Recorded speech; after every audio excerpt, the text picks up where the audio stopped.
Stoma care. Phase 1. Wash hands and apply appropriate PPEs, medical gloves, and apron. Greet and identify the patient. Promote privacy if needed. Assess the patient for vital signs and verbalize findings. Inform and explain the procedure to the patient. Phase 2. Gather and prepare colostomy care supplies in a clean tray. Place a towel under the patient's back with half of the towel exposed just adjacent to the colostomy. Drain the ostomy bag carefully into the urinal or collecting basin. Remove the existing ostomy bag carefully and dispose accordingly to the hospital infection control. Inspect the stoma site for color, size, output, and surrounding skin.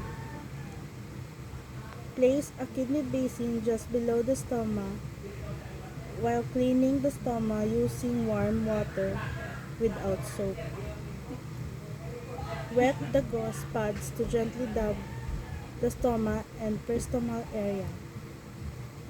Gently dry the peristomal area with the clean tissue paper. Apply skin barrier product as required or accordingly hospital guidelines. Measure the diameter of the stoma using a stoma measuring. Make a mark on the adhesive part of the flange as to the size or measurement. Cut and remove the excess adhesive according to the size mark. Remove the paper cover of the adhesive and held in place around the stoma for 1 to 2 minutes.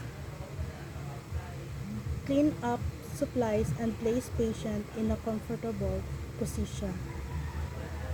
Remove and dispose gloves and perform hand hygiene.